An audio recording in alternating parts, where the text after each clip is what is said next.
Assalamualaikum warahmatullahi wabarakatuh. Waalaikumsalam warahmatullahi wabarakatuh. Alhamdulillah. Wassalatu wassalamu ala Rasulillah Muhammad ibn Abdillah wa ala alihi wa sahbihi wa man wala. Subhanaka la ilma lana illa ma 'allamtana innaka antal alimul hakim. Rabbi shrah li sadri wa yassir li amri wahlul 'uqdatam min lisani yafqahu qawli. Amma ba'd. Alhamdulillah, semoga kita semuanya yang hadir di majelis ini dilimpahi rahmat ridha oleh Allah Subhanahu wa taala. Semoga semua yang hadir di tempat ini diberi syafaat dan kasih sayang oleh baginda Nabi besar Muhammad sallallahu alaihi wasallam, dan semoga semua yang hadir di tempat ini didamaikan hatinya, dibahagiakan hidupnya, diberkahi waktunya, dikaruniai kebahagiaan bagi dunia hingga akhiratnya. Amin ya rabbal alamin. Sesuai dengan tema kita pada hari ini, maafkanlah agar damai hatimu. Saudariku sekalian yang saya muliakan, hidup di atas muka bumi ini pasti tidak semuanya terjadi sesuai dengan yang kita mau. Kita kepengennya hidup baik-baik aja, kita kepengennya sehat-sehat aja, dan kita kepengennya gak ada orang yang jahat sama kita. Akan tetapi kenyataannya saat hidup di dunia ini, tak semua orang suka, pasti ada yang benci. Gak semua orang memuja, pasti ada yang mencaci. Tidak semua orang ridho terhadap apa yang kita lakukan, rela terhadap apa yang kita lakukan. Pasti ada aja yang tidak puas, kecewa terhadap apa yang telah kita perbuat. Saudaraku sekalian yang saya muliakan, dan ada banyak dalam hidup kita ini, kita berjumpa dengan orang-orang yang berbuat kesalahan kepada kita sekalian. Dibenci orang adalah sebuah niscaya, dijahati orang adalah sebuah kepastian untuk hidupmu ini. Imam Asy-Syafi'i bahkan mengatakan, ridhon nas ghayah la tudrak. Dicintai semua orang adalah cita-cita yang tak mungkin tercapai. Dicintai semua orang adalah cita-cita yang tidak mungkin tercapai. Siapapun orangnya, kamukah itu, diakah itu, sayakah itu, sudah pasti ada yang suka, ada yang tidak suka kepada kita. Maka kewajiban hati kita lah untuk memaklumi perbuatan orang kepada kita dan untuk memaafkan kesalahan-kesalahan semua orang. Saudariku sekalian yang saya muliakan, jadi kalau ada orang bilang sama saya, Ustazah, si fulan gak suka sama Ustazah, saya bilang, alhamdulillah saya normal. Alhamdulillah saya adalah seorang manusia. Gak mungkin ada orang bisa disukai semua orang. Itu harus kamu ingat, teman-teman. Bahkan manusia sempurna, manusia paripurna, manusia tanpa celah, tanpa kurang, Manusia yang jika dikatakan tak ada gading yang tak retak, gadingnya tak retak. Baginda kita Nabi besar Muhammad, beliau ada orang-orang yang membencinya. Beliau ada orang-orang yang tak suka padanya. Beliau ada orang-orang, bahkan banyak orang-orang berbuat salah kepadanya. Dicaci, dimaki, dipukul, digampar, bahkan dilempari orang dengan kotoran, bahkan dilempari debu oleh orang-orang, bahkan dilempari batu dan kerikil dari orang lain, hingga bahkan diusir dari kota tempat tinggal beliau sendiri, dialami oleh manusia indah yang telah kita baca maulidnya pada pagi hari tadi. Barusan kita baca maulidnya, manusia yang penuh kejahatan orang-orang kepadanya. Berharap jadi siapa kamu, sampai semua orang suka semua padamu. Berharap mau jadi siapa dirimu, kalau kamu mengharap semua orang berbuat baik semua padamu. Saudara sekalian, Nabi aja ada yang jahatin. Siapa kamu sampai berharap tidak ada yang jahatin? Jika sesuatu terjadi tak sesuai dengan maumu, untuk menyadarkanmu bahwa yang sempurna hanyalah Allah. Mic-nya bermasalah karena kita manusia, karena kita tidak sempurna, karena sesuatu terjadi tak harus sesuai dengan apa yang kita mau. Kan begitu? Jadi kalau ada apa-apa langsung ingatkan hati, alhamdulillah saya normal. Kan begitu? Saudara sekalian yang saya muliakan, Nabi Muhammad mengalami banyak ujian, bahkan dari orang-orang. Nabi Musa mengalami banyak cercaan dari umatnya. Nabi Isa mengalami banyak hal dari kaumnya.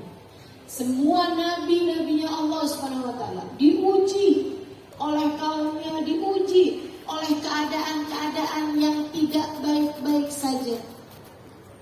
Maka kita sebagai umat dari Nabi yang termulia, kita belajar untuk mencontoh, kita belajar untuk meneladani, dan kita pun belajar tentu saja untuk memaafkan setiap orang yang berbuat salah kepada kita, sebagaimana yang telah dilakukan hal itu oleh baginda kita Nabi besar Muhammad Sallallahu Alaihi Wasallam dan orang-orang saleh. Kita ikuti nih jalan mereka. Sehingga sekalian, kita harus memaafkan semua orang yang berbuat salah pada kita tanpa terkecuali. Tanpa terkecuali. Jangan disisain. Jangan disisain. Jangan kamu bilang saya maafin semua orang yang pernah berbuat salah sama saya, kecuali dia tuh.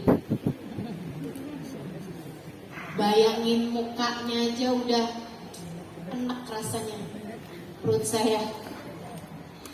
Bayangin wajahnya aja saya tak sanggup berjumpa dengan dia. Semua saya maafin kecuali dia. Jangan sekalian, jangan disisakan. Maafkan semuanya.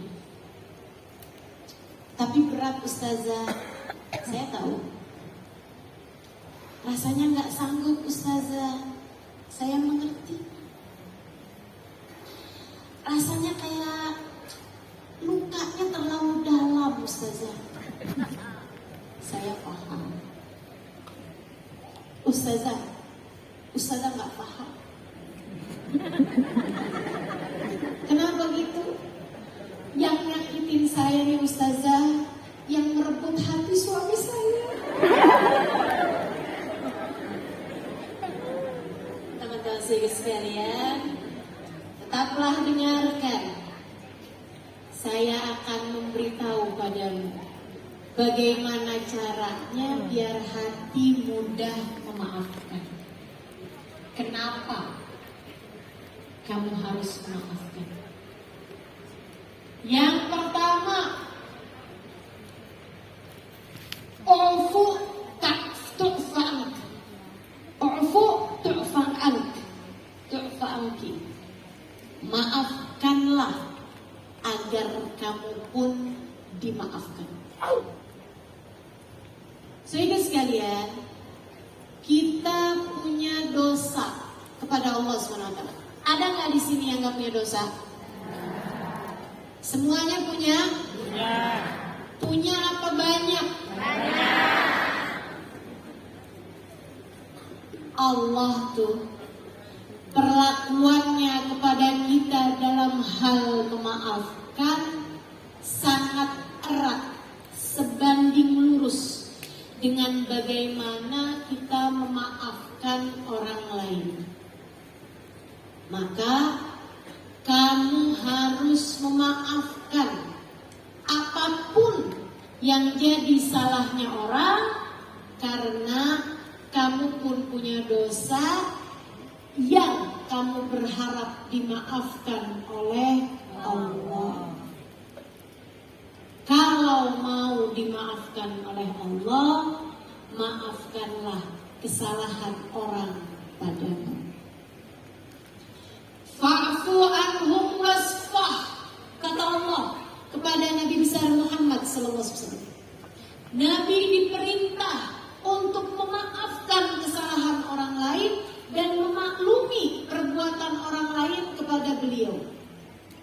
Kalau kamu ingin dosa-dosamu dimaafkan oleh Allah, maka maafkanlah kesalahan orang lain padamu. Kama tadin tudan, sebagaimana kamu berbuat, seperti itu pula lah kamu akan dibalas. Kalau kamu memaafkan salah orang, Allah pun akan memaafkan kesalahanmu. Makanya kita bilang dalam zikir kita, terutamanya kita baca saat Ramadan, Allahumma innaka afuwun tuhibbul afwa fa'fu anna. Ya Allah, Engkau adalah zat yang maha pengampun. Tuhibbul afwa, Engkau suka ampunan, Engkau suka pemaafan, Engkau suka jika ada hambamu yang memaafkan kesalahan orang lain, fa'fu anna, maka maafkanlah dan ampunilah diri-diri kami ya Allah. Allah suka sama orang yang mudah memaafkan kesalahan orang lain. Maka apapun salah orang, maafkanlah. Tapi berat Ustazah, tapi sulit Ustazah. Tiap kali kamu merasa berat, kamu merasa sulit, bayangkan saja jika Allah berkata secara khusus kepadamu, kamu berat memaafkan kesalahan orang, aku pun berat untuk memaafkan dosa-dosa. Maafkan salah orang kepadamu, hingga dosa-dosamu aku pun akan memaafkannya. Saudaraku sekalian, bukankah dosa kita pun tak kecil? Bukankah dosa kita pun sebesar-besar gunung? Bukankah kita pun berbuat salah kepada Allah lagi dan lagi? Kita taubati tapi berulang lagi dan lagi. Sambil kita terus bilang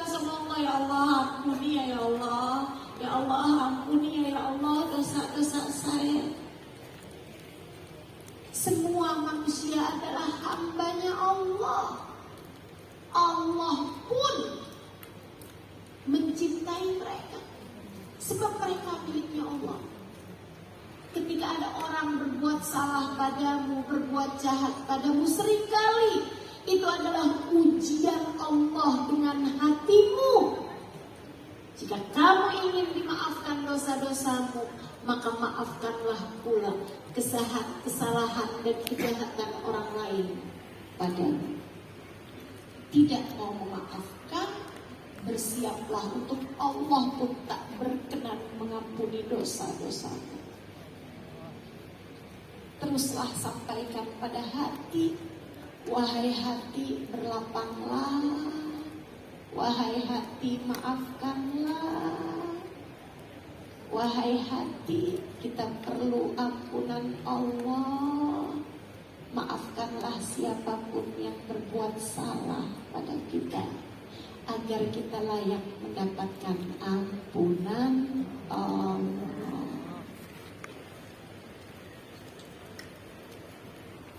Ustazah, kesalahannya itu berat sekali. Saya kasih contoh kesalahan orang-orang kepada manusia-manusia agung di sisi Allah, dan bagaimana dengan mudah mereka memaafkannya. Baginda kita Nabi besar Muhammad. Saudara sekalian, seorang perempuan meletakkan racun di makanan Nabi Muhammad. Ada orang undang Nabi Muhammad makan jamuan buat Nabi Muhammad dan para sahabat-sahabat. Dikasih daging guling. Tukang masaknya sangat profesional, sengaja dihadirkan. Perempuan ini, si tukang masak ini, meskipun dia profesional, dia seorang Yahudi, belum Islam, dan rupanya dia punya kebencian, dendam kepada Nabi besar Muhammad alaihissalam. Dibubuhkannya racun di makanan Nabi Muhammad. Nabi udah kumpul bersama para sahabatnya. Untungnya para sahabat itu berakhlak dan beradab. Mereka tak akan menyentuh makanan sebelum Nabi Muhammad duluan yang menyentuh makanan tersebut. Untungnya. Saudara sekalian yang saya muliakan, kenapa untung? Emang itu akhlak, itu adab. Kita tuh kalau punya guru, punya orang yang kita muliakan, jangan sampai beliau mau makan, makanannya udah habis, atau makanannya malah justru sisa. Persilahkan beliau terlebih dahulu. Adab inilah yang menyelamatkan para sahabat. Jadi meskipun mereka sudah melingkar makanan dan mereka sangat lapar, sangat tergiur dengan makan makanan tersebut, akan tetapi adab mereka kepada Nabi, mereka tidak mau menyentuh makanan tersebut sebelum Nabi duluan yang makan makanannya. Nabi baru hendak makan makanan tersebut, baru menggerakkan tangannya meraih makanan itu, beliau kemudian menarik tangannya kembali sambil bilang, irfa'u aydiyakum, jauh-jauh, tangan kalian jauh-jauh dari makanan ini. Kenapa gitu Rasul? Inna hadzal lahm lamma arafan amassuhu yaqulu li, daging ini waktu saya mau sentuh dia bilang, la tamassanni ya Rasulullah fa innani masmum. Wahai Rasul, tolong jangan sentuh aku sudah diberi racun.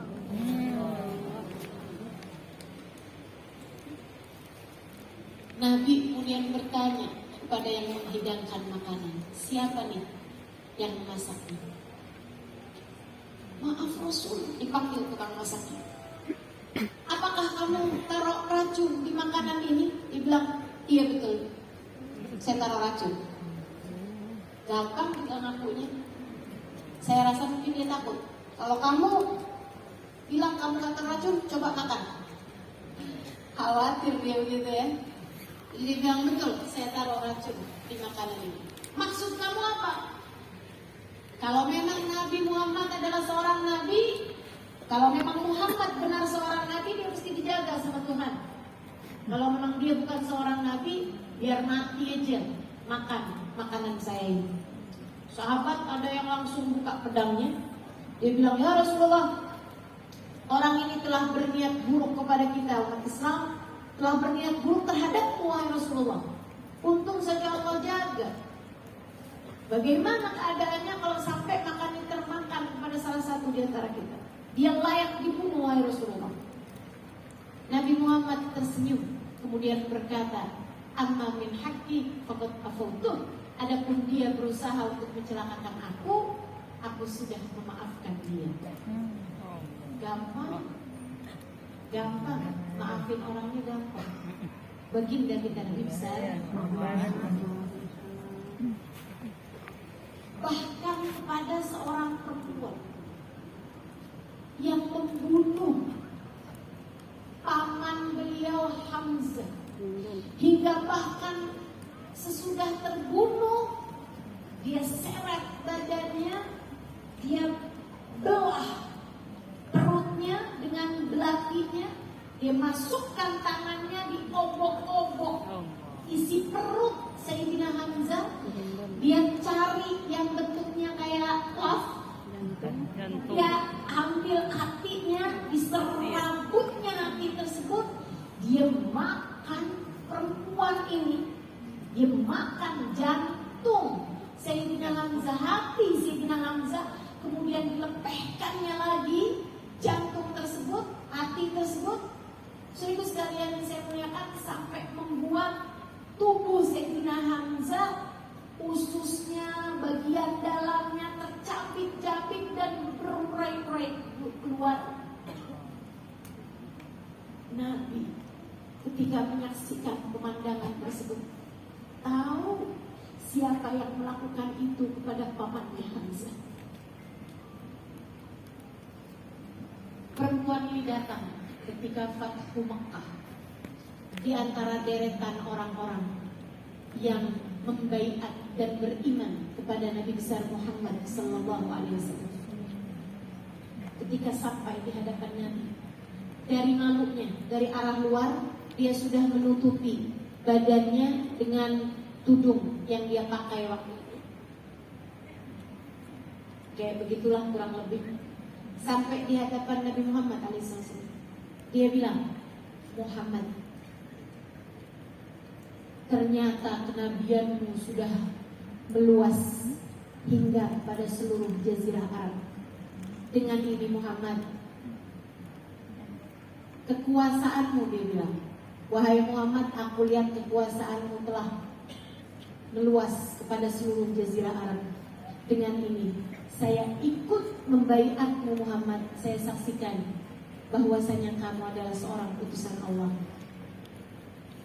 Saudara sekalian yang saya muliakan, dia nggak mau ketahuan dirinya siapa gitu.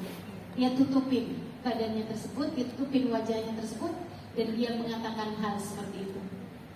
Akan tetapi rupa-rupanya Nabi Muhammad tahu siapa dia. Saudara sekalian, yang membunuh pamannya Hamzah dan memperlakukannya dengan sangat sadis seperti itu, adakah perempuan ini layak untuk dimaafkan? Nabi Muhammad tersenyum padanya, kemudian berkata, ahlan wa sahlan bi Hindun bintu Utsbah. Selamat datang wahai Hindun bintu Utsbah kepada agama Islam.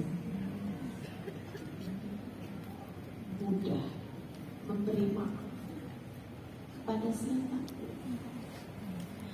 Bahkan kepada orang-orang Taif yang Nabi Muhammad datang memohon perlindungan kepada mereka dari orang kafir Quraisy.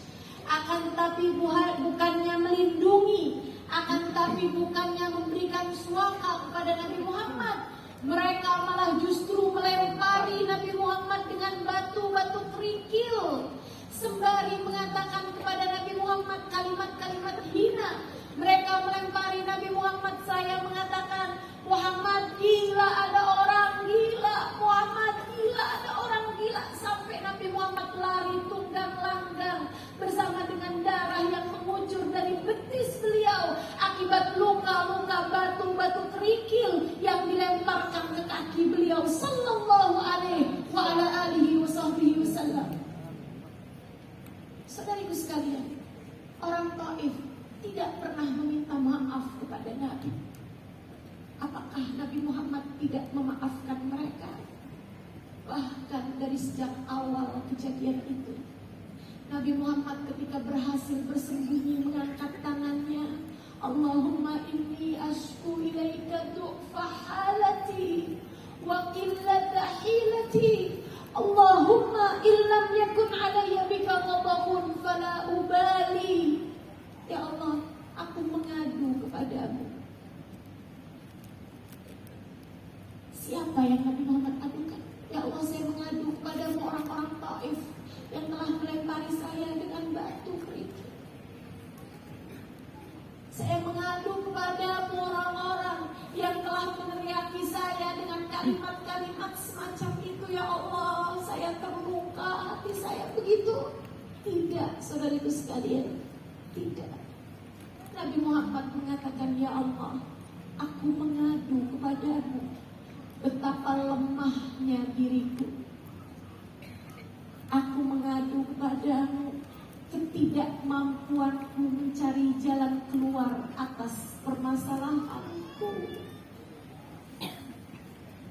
Nabi ketika disakiti orang lain, dilukai oleh orang lain, bukan hanya secara psikis, secara fisik, teman-teman sekalian, darah-darah mengalir dari betis mulia Nabi Muhammad, betis manusia paling mulia di atas muka bumi, yang bahkan telah sampai di Sidratul Muntaha, wa kana qaba qausaini au adna, saat malam Isra dan Mi'raj.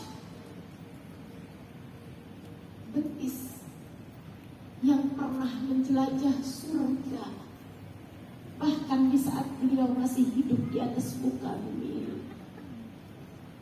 Teman-teman saudariku sekalian yang saya muliakan, terluka, darah mengalir darinya, ulah orang lain yang berbuat salah kepadanya. Akan tetapi beliau tidak mengadukan mereka kepada Allah. Bu, Kak, Dek, kamu disakiti semacam apa sampai kamu dikit-dikit, ya Allah, saya mengadu kepadamu orang itu, ya Allah. Jangan pernah biarkan hidupnya bahagia. Ya Allah, dia dan seluruh anak keturunannya belajar dari mana? Belajar dari mana hati penuh dendam semacam itu? Belajar dari mana untuk kamu mengadukan orang-orang yang berbuat salah padamu, berbuat jahat padamu semacam itu? Belajarlah dari baginda Nabi besar Muhammad. Nabi Muhammad mengadukan dirinya sendiri. Ya Allah, saya mengadu padamu betapa lemahnya diriku, betapa tidak mampunya aku mencari jalan keluar atas permasalahanku. Allahumma illam yakun alayya bika ghadabun fala ubali. Simak dengan hatimu ucapan Nabi ini, karena saya menjadikannya sebagai kalimat yang selalu dapat menenangkan saya saat badai kehidupan terjadi dalam hidup saya, saat keadaan menjadi tidak baik-baik saja, saat ada sesuatu hal yang tidak menyenangkan terjadi, menyakiti terjadi dalam hidup saya akan ingat-ingat ucapan Nabi Muhammad sallallahu alaihi wasallam, Allahumma illam yakun alayya bika ghadabun fala ubali. Ya Allah, apapun yang terjadi, selagi engkau tetap ridho padaku, aku tidak peduli. Apapun yang terjadi, selagi Engkau tetap ridho padaku ya Allah, aku tidak peduli. Sebab keridhoanmu adalah puncak harapanku. Sebab cintamu adalah harapan tertinggiku. Maka apapun yang terjadi, selagi Engkau tetap ridho padaku, selagi aku berada dalam jalanmu, aku tidak peduli. Tak lama kemudian datang dua malaikat. Ja'a malakul jibal faqala atbiqha faqala la bal artajil uqbala. Datang malaikat penjaga gunung. Mereka berkata, wahai Rasul, kami melihat bagaimana perlakuan orang Taif kepadamu. Izin Rasul menghimpikan dua gunung kepada mereka hingga mereka hancur semuanya. Izin kepada Nabi untuk menghancurkan orang-orang yang telah melempari Nabi dengan batu. Izin kepada Nabi untuk menyiksa dan menghukum orang-orang yang telah sebegitu teganya menyakiti Nabi Muhammad hingga mengatakan kalimat-kalimat hina semacam itu. Bayangkan jika kamu yang dibegitukan oleh Allah. Bayangkan jika ada seseorang yang telah menyakitimu, malaikat kemudian bilang, kalau kamu mau, saya bisa saja menghukum orang tersebut dengan perintah Allah, dengan izin Allah. Bagaimana kira-kiranya? Saudara sekalian, apa jawab Nabi Muhammad SAW?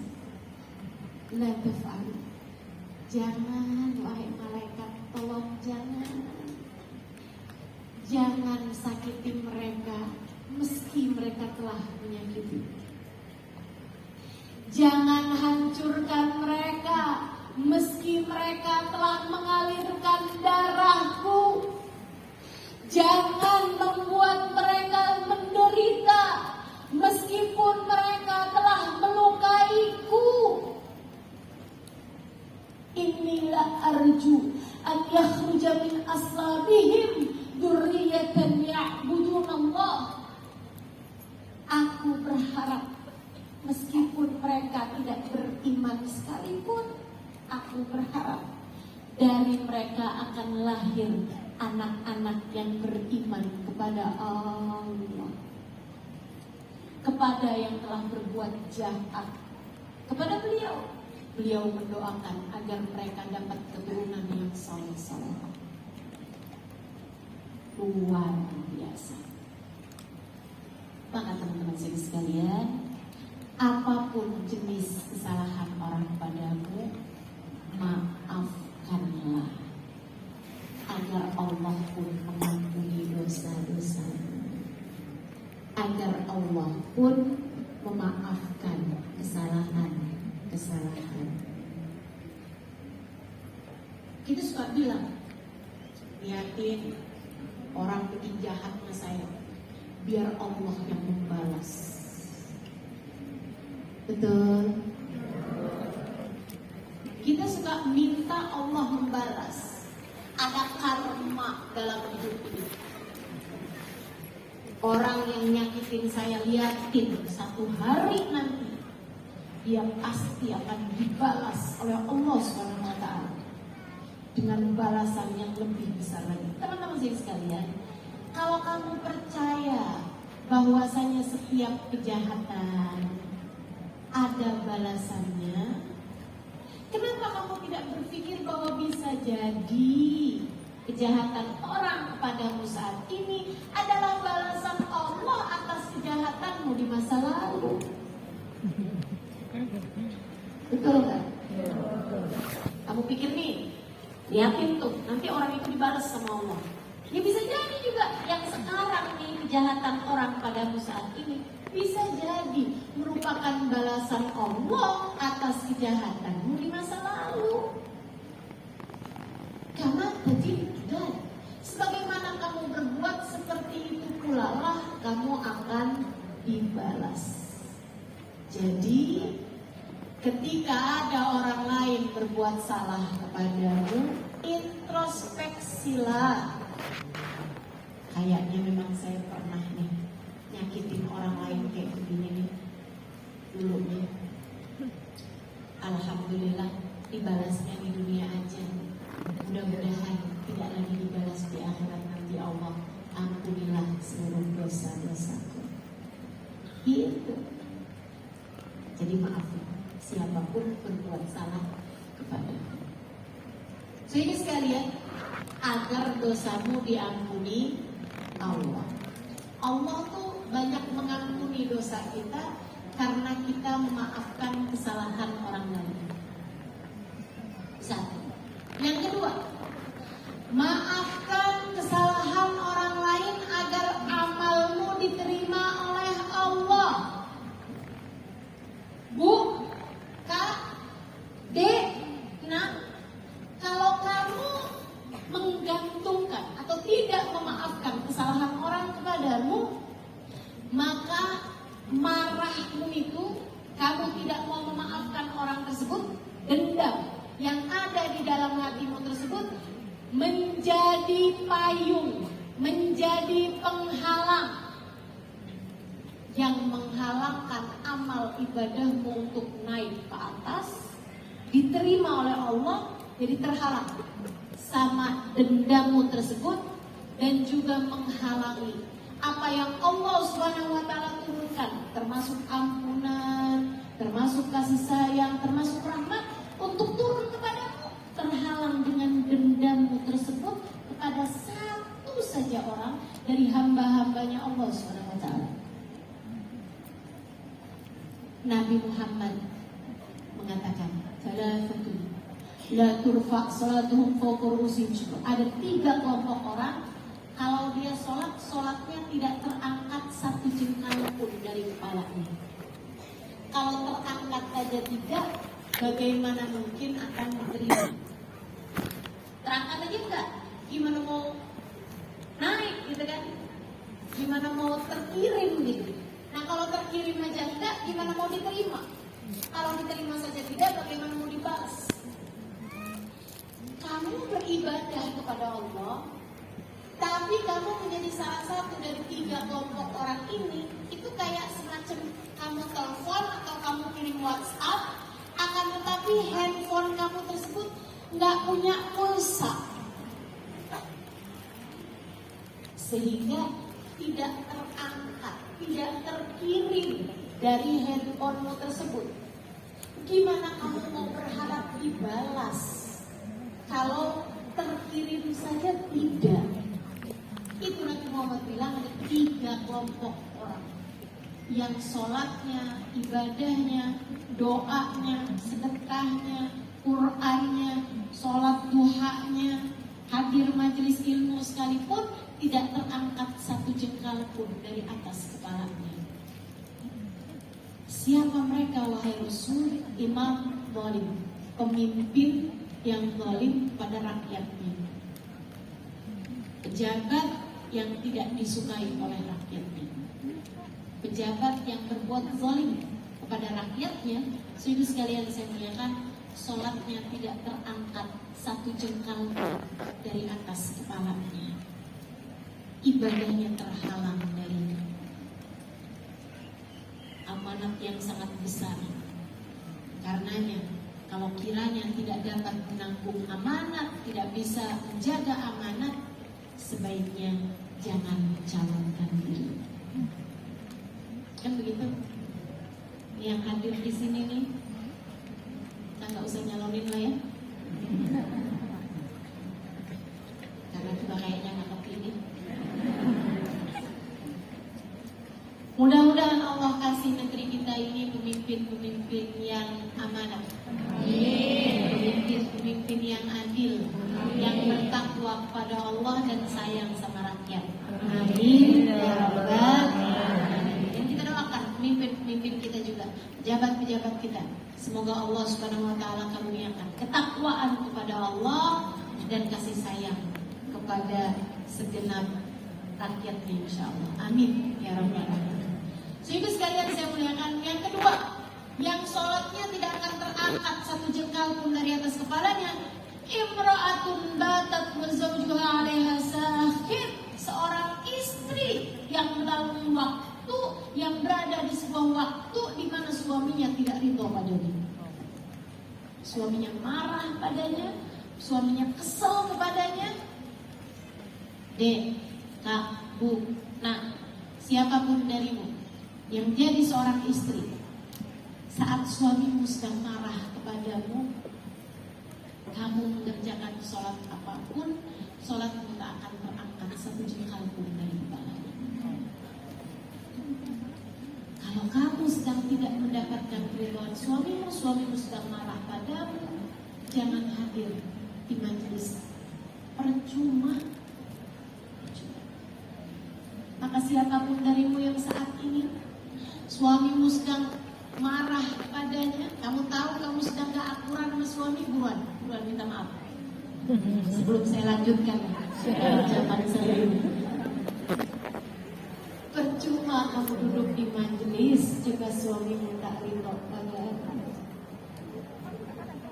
Ustazah, kalau suami gak dapat ridho istri kayak gitu juga gak? Enggak ya. Kenapa gitu Ustazah? Karena istri tuh gampang marahnya. Memang aturannya seperti itu teman-teman sekalian. Tapi keimanan suami itu bergantung dari bagaimana perlakuannya kepada istrinya. Nabi Muhammad bilang begitu, ahsanukum li ahli.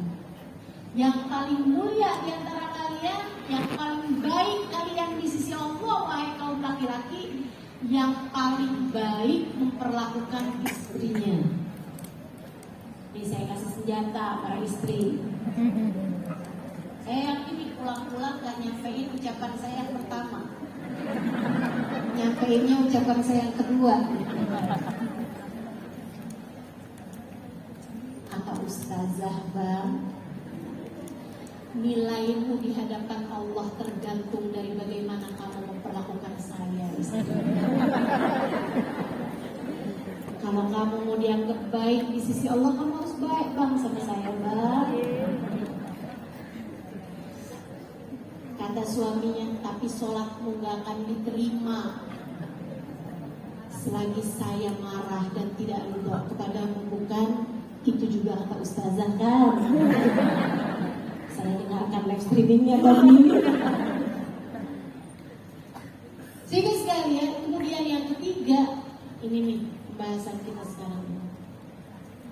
Kata Nabi Muhammad, ikhwan mutasarimah. Orang ketiga yang sholatnya tak akan terangkat satu jengkal pun dari kepalanya adalah ikhwan mutasarimah.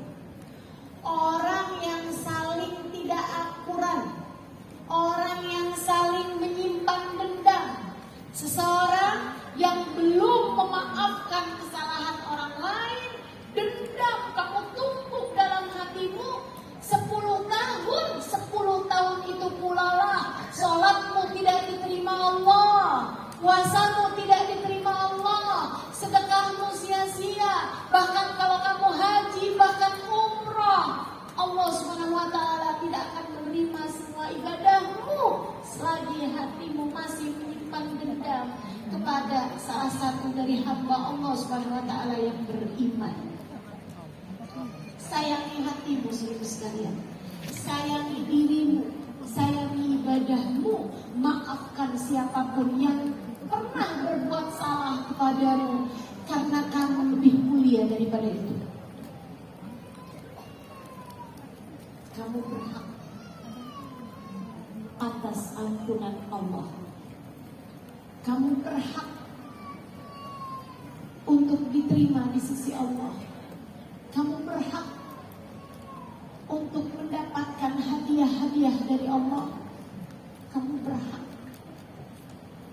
untuk amal ibadahmu naik, diterima di sisinya, kemudian Allah turunkan balasan berlipat ganda atas kebaikan-kebaikan. rahmatmu dari Allah hanya karena kebencianmu pada satu orang yang bahkan sudah berbuat salah kepadamu entah berapa tahun lalu itu. Maafkan, maafkan, maafkan.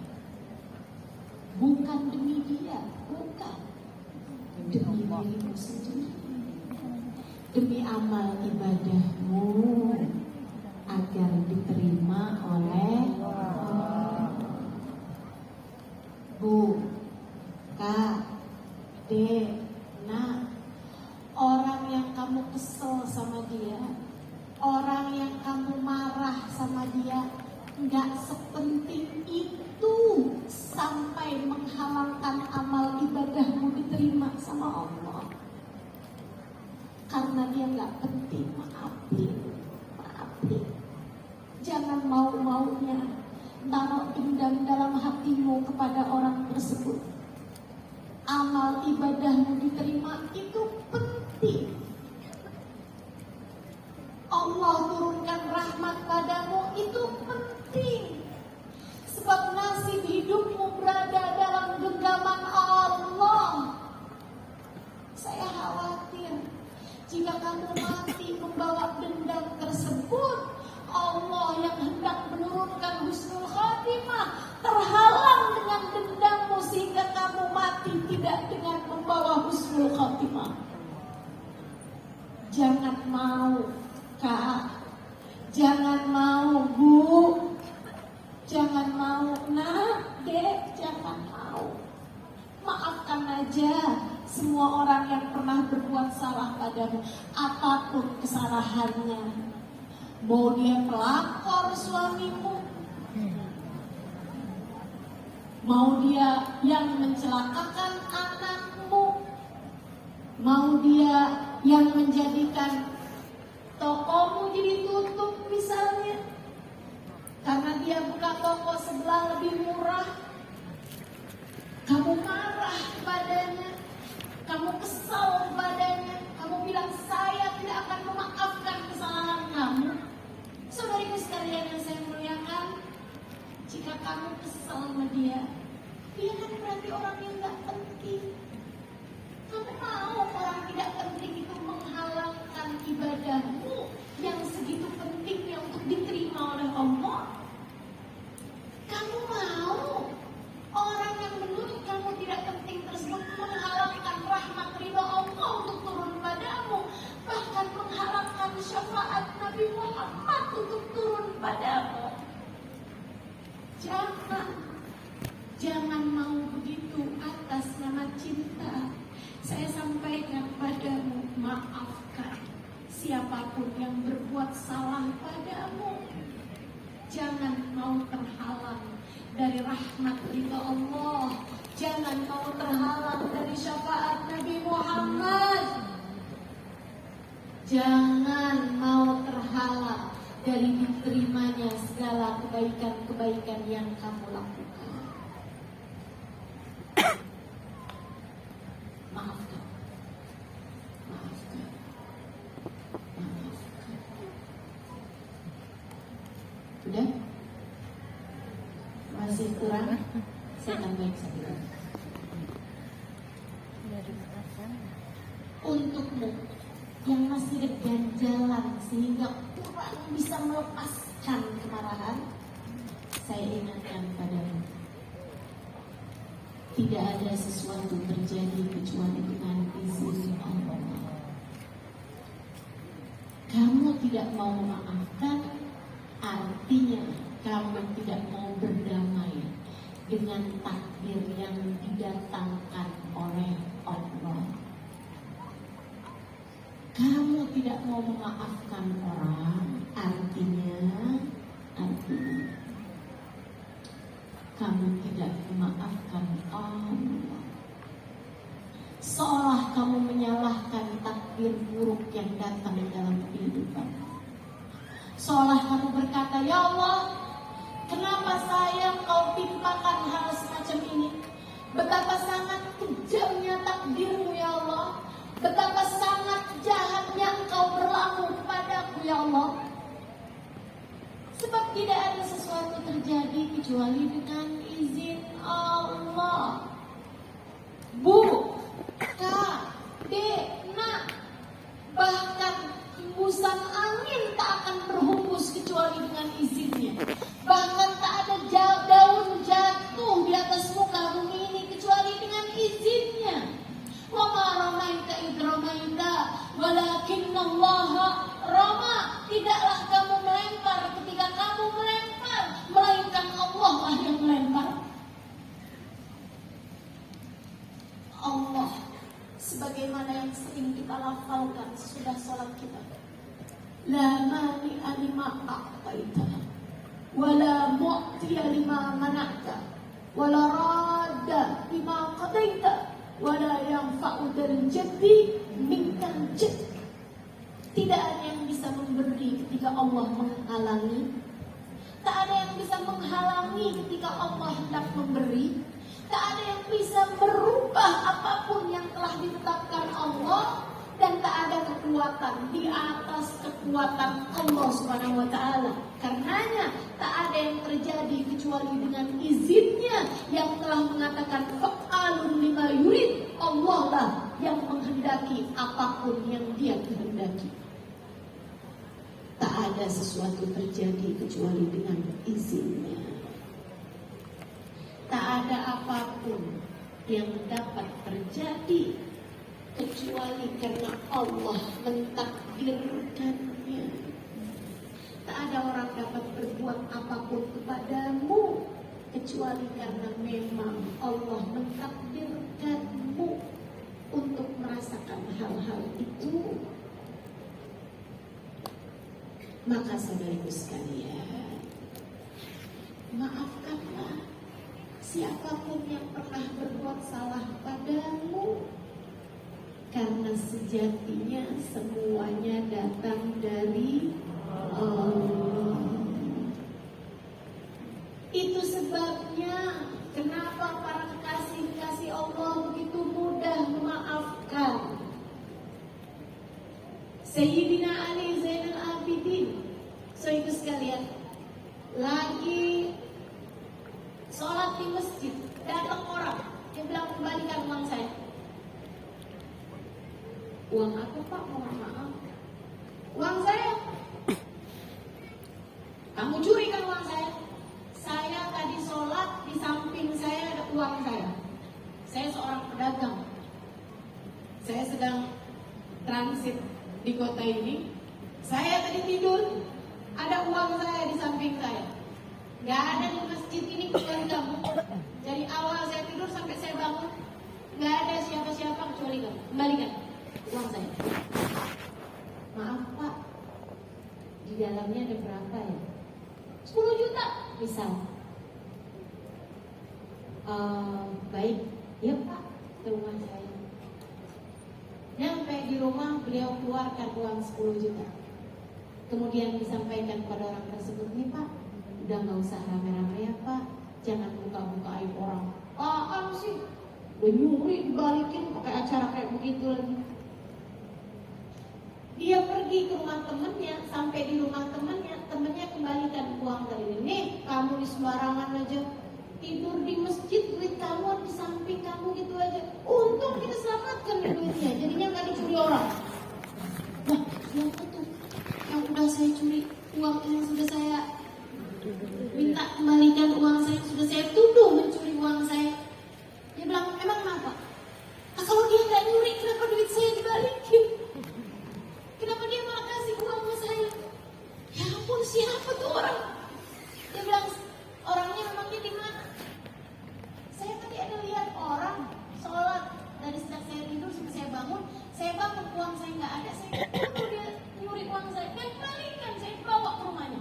Di mana rumahnya? Di Jalan Pahlawan nomor 10 misalnya. Astagfirullah, kamu kena ulama paling karismatik di negeri kita ini. Dia adalah Sayyidina Ali Zainal Abidin, putranya Sayyidina Husain bin Ali bin Abi Thalib, cucu bunda Nabi Muhammad SAW. Astagfirullah, walat kamu, walat. Cepetan balikin duitnya, minta maaf yang benar sama beliau.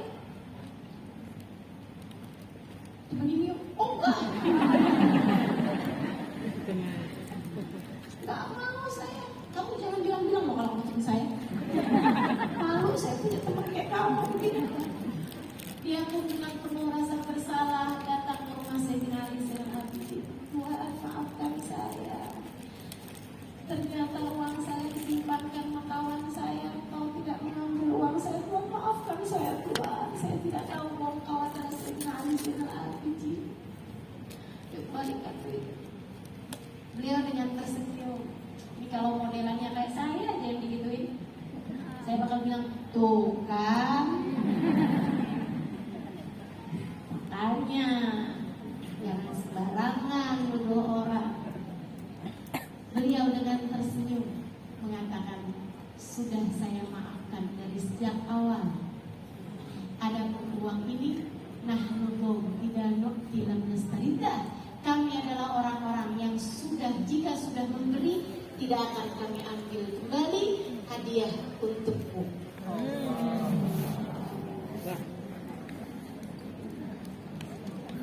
Maafinnya gampang. Sayyidina Ali Zainal Abidin dicaci maki orang di jalanan. Beliau senyum aja. Sampai orang tersebut selesai dari marahnya, dari semua sumpah serapahnya. Sayyidina Ali diam aja. Habis itu bilang, semua yang Bapak sebutkan tadi sedikit dari aib saya yang Bapak ketahui. Yang disimpan di sisi Allah jauh lebih banyak lagi.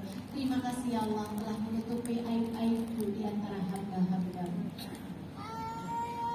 Mereka paham bahwa semua suara, semua gerakan, semua aktivitas, semua perbuatan manusia ini semuanya berada di bawah takdir Allah Subhanahu wa taala. Tak ada apapun terjadi kecuali dengan izin Allah. Maka mereka memperlakukan hamba-hamba Allah dengan cara mereka memperlakukan Allah.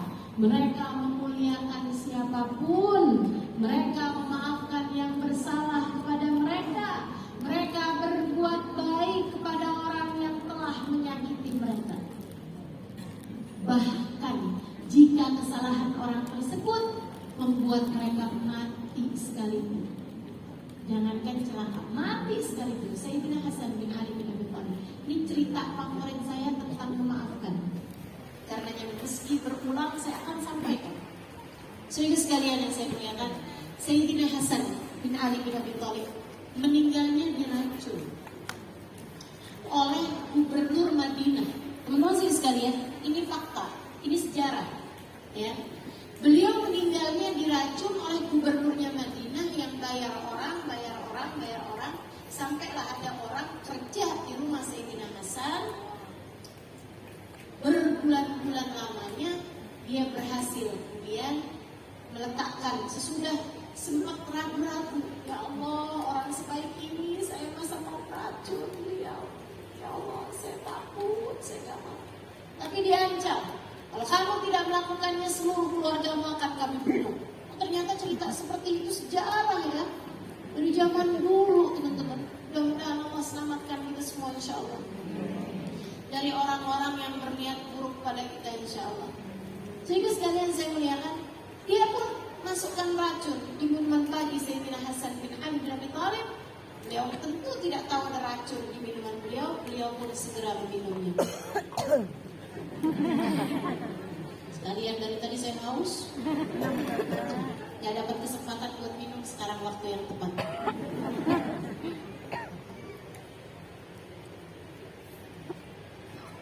Sesudah beliau minum racun tersebut, beliau pun segera kritis. Racunnya sedikit aja udah bisa bikin mati orang. Itu racun 40 orang dikumpulkan semua. Beliau pun kritis. Saat komanya, saat sudah dalam keadaan kritis teman-teman, udah di sisa hidup, di menit-menit terakhir kehidupan beliau, keluarganya kumpul, termasuk adiknya Sayyidina Husain. Beliau memberi isyarat kepada Sayyidina Husain untuk mendekat, kayak isyarat pakai mata buat dekat, karena suara beliau sudah parau, sudah tidak cukup untuk bisa didengar oleh orang dari jarak yang cukup jauh. Beliau kasih isyarat buat mendekat. Sayyidina Husain mendekatkan telinganya ke bibir Sayyidina Hasan. Dengarkan apa yang diucapkan Sayyidina Hasan. Ya Husain, inni araftu man fa'ala hadha. Wahai Husain, saya tahu siapa yang telah berbuat ini pada saya. Jika satu hari nanti kamu mengetahuinya, sampaikan salam kepadanya. Katakan padanya, saya sudah memaafkan dia. Beliau bersyahadat, kemudian meninggal dunia.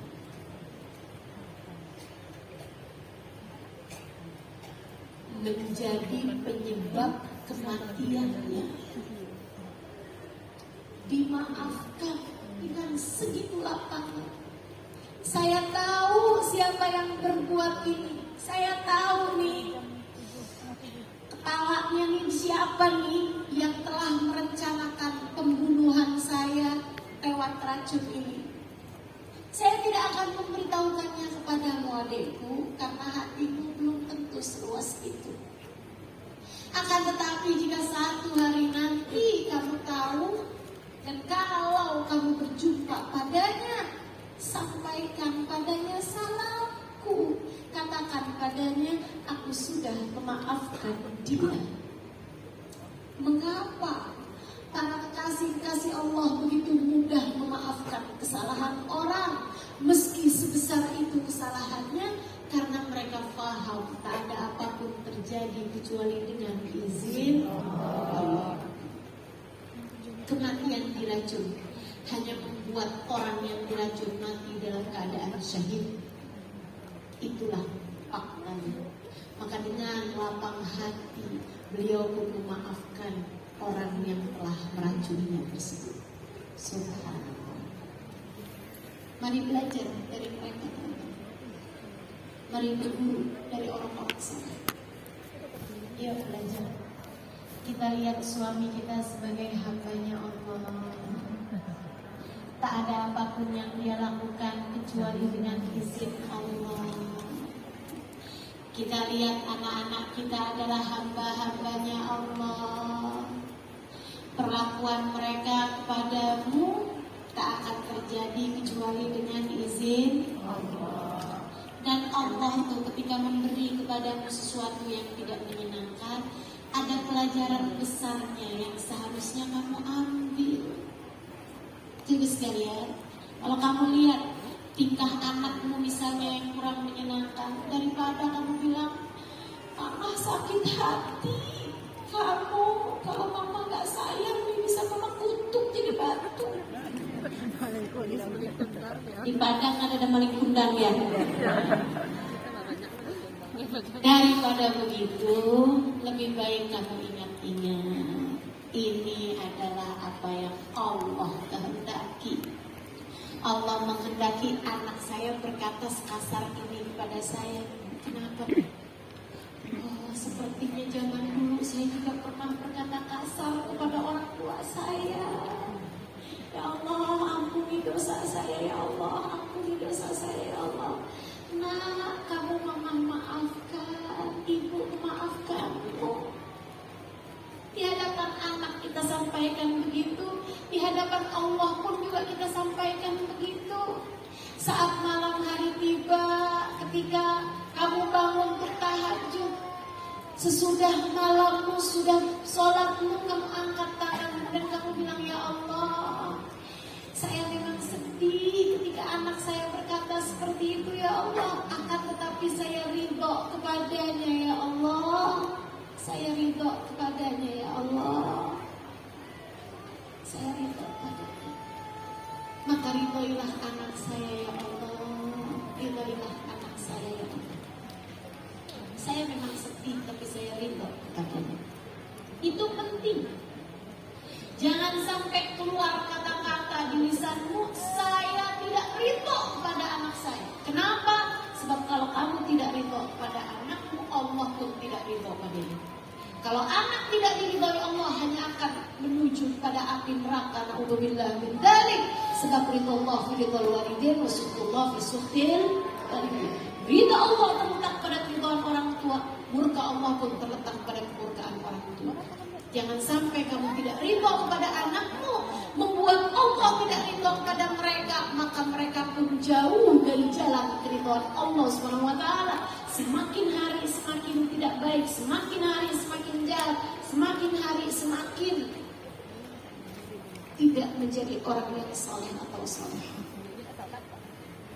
Maka maafkan saja. Anakmu berbuat salah, maafkan. Suamimu berbuat salah, maafkan. Suamimu berkata kasar, maafkan. Sehingga sekalian yang saya muliakan, maafkan. Suamimu ngomong hal-hal yang tidak menyenangkan, maafkan.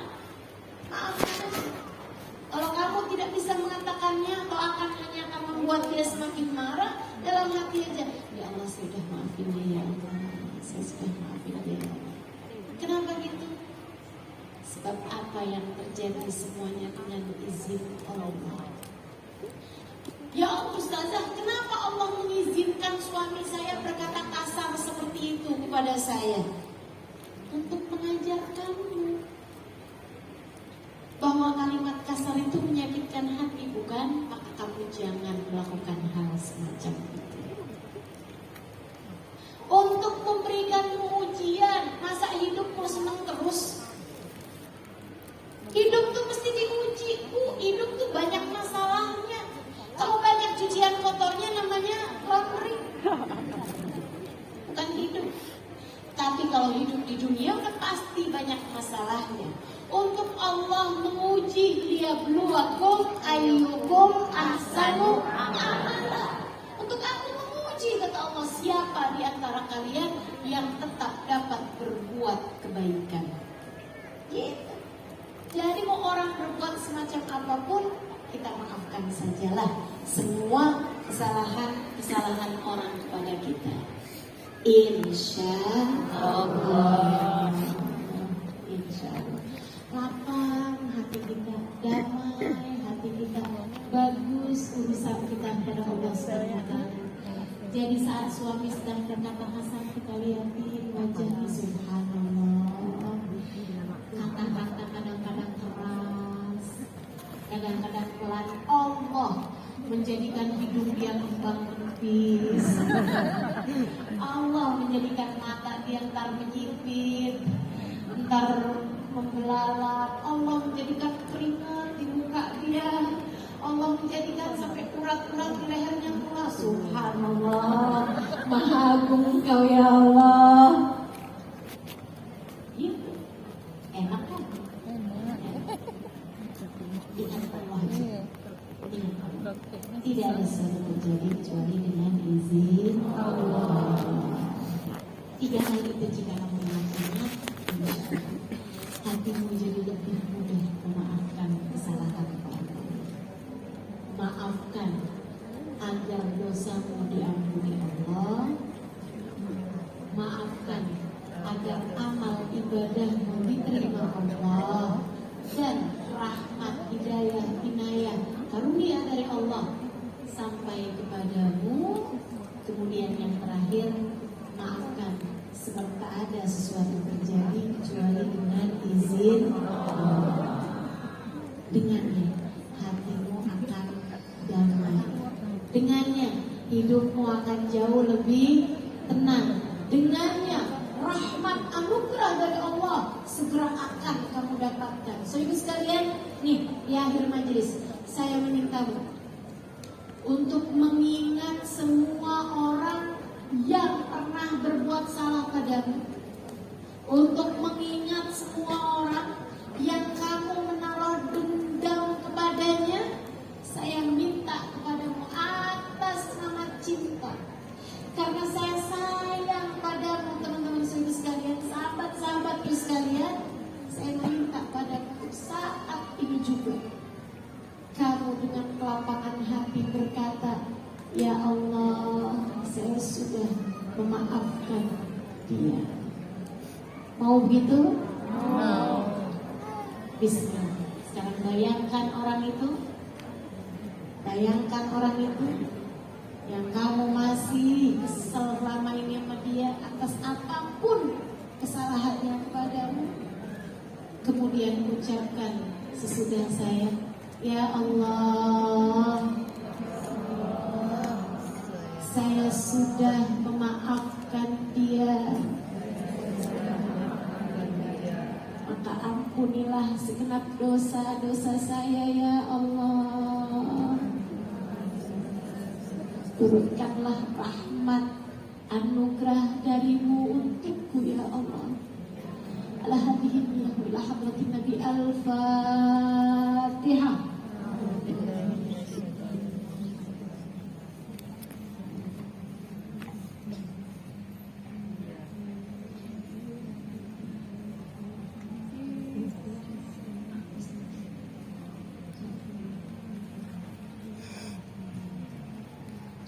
Allahumma bihaqqil Fatihah bi hurmatil Fatihah bi barakatil Fatihah taftah lana abwabal khair tu'aminana mu'amanata ahlal khair takfina min jamil fitan wal mihan wa uswadir innaka wali kulli khair tafaddal bi kulli khair bi rahmatika ya arhamar rahimin.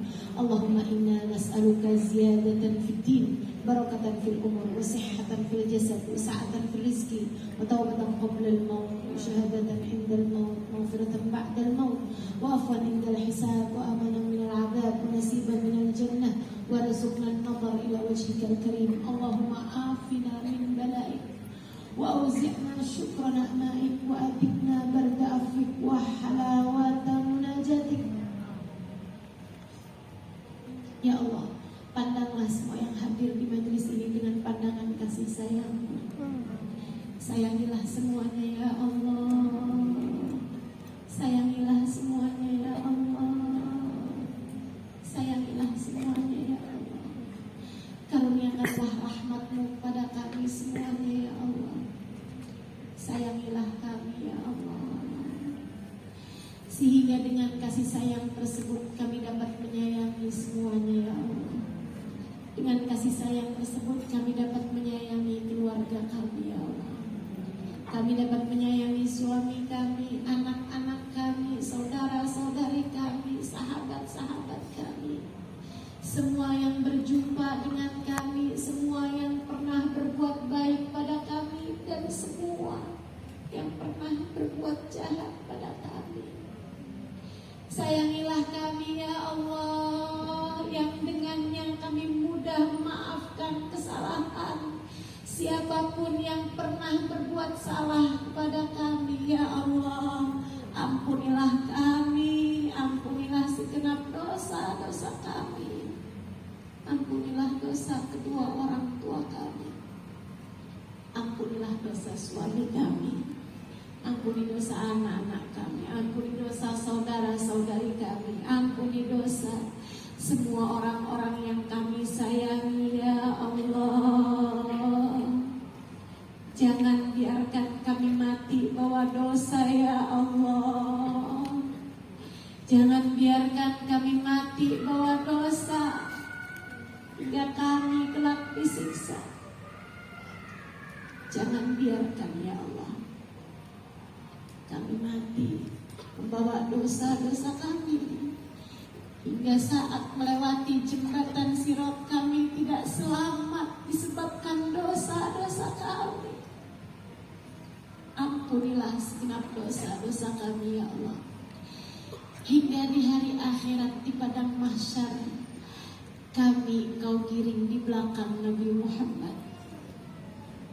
Ampuni dosa mata-mata kami ya Allah, karena kami pernah dengar manusia yang agung itu, Nabi Muhammad itu, yang dapat melihatnya hanyalah orang-orang yang matanya bersih. Manusia suci itu hanya bisa dilihat oleh mata yang suci juga. Mata kami yang belepotan dosa ini ampunilah ya Allah, agar kelak di padang mahsyar Kau izinkan mata ini memandang wajah Nabi Muhammad ya Allah, agar kelak kami bisa digiring di belakang Nabi Muhammad, dalam rombongan Nabi Muhammad.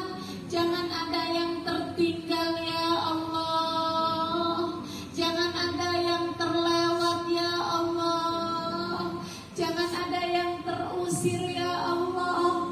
Kami dan seluruh keluarga kami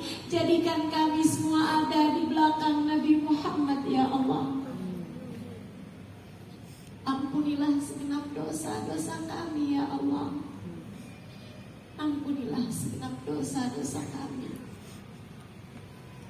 Ampunilah dosa telinga kami, hingga saat Engkau menyampaikan keridhaan-Mu di dalam surga, kami termasuk di antara yang mendengarnya.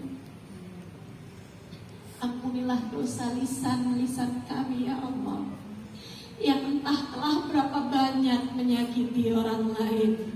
Lisan kami ya Allah, yang entah telah berapa banyak berghibah, namimah, bahkan fitnah, bahkan menyakiti orang lain ya Allah. Lisan-lisan kami yang entah telah berapa banyak berbohong, entah telah berapa banyak menyinggung, melukai perasaan orang lain.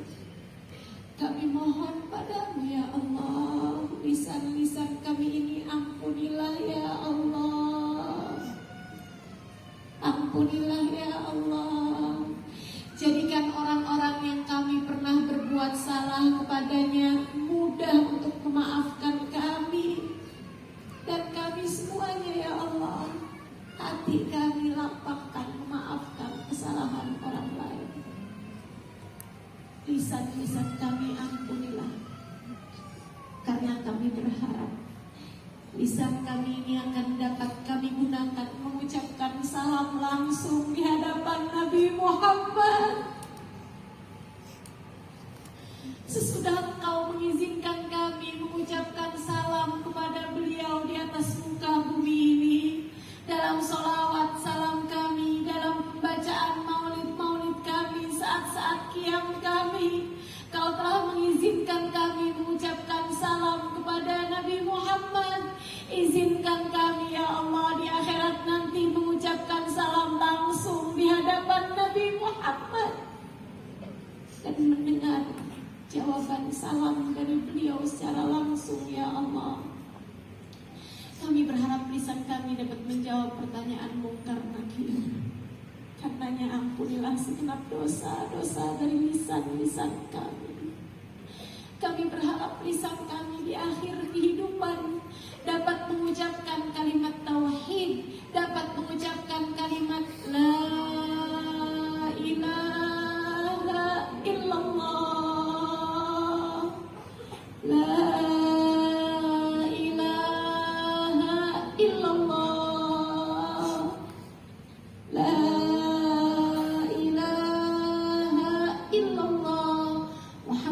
Rasulullah sallallahu alaihi wasallam. Ya Allah, jadikan lisan kami mudah mengucapkan kalimat tersebut di akhir kehidupan kami. Karenanya ampunilah segenap dosa lisan kami ya Allah. Ampuni dosa seluruh anggota tubuh kami, dan lebih dari semuanya ampuni dosa hati kami ya Allah. Angkat segala penyakit-penyakitnya ya Allah. Angkat, jauhkan segala dendam, segala kebencian dari dalam hati kami ya Allah. Satukan hati kami dalam kebaikan, satukan hati kami dalam cinta kepadamu, cinta kepada kasihmu baginda Nabi besar Muhammad sallallahu alaihi wasallam. Jadikan hati kami hati yang selamat ya Allah. Jadikan hati kami hati yang bersih ya Allah. Jadikan hati kami hati yang jernih ya Allah, hingga kami selamat ketika datang kepadamu ya Allah. Yauma la yanfa' mal wala banun illa man atallaha biqalbin salim. Pada hari di mana tidak selamat orang bawa anak, tidak selamat orang bawa harta. Yang selamat hanyalah orang yang datang kepadamu dengan membawa hati yang selamat. Allahumma ya Allah, kami titipkan diri kami kepadamu. Kami titipkan keimanan kami kepadamu. Kami titipkan kehidupan kami kepadamu. Jaga kami ya Allah, seperti mana Engkau telah menjaga hamba-hambamu yang soleh-soleh. Kami titipkan anak-anak kami kepadamu, keluarga kami kepadamu. Jaga mereka ya Allah, sebagaimana Engkau telah menjaga keluarga orang-orang yang soleh dan solehah. Wassallallahu ala sayyidina Muhammadin wa ala alihi wa sahbihi wa sallam. Bi fadli subhana rabbika rabbil izzati amma yasifun.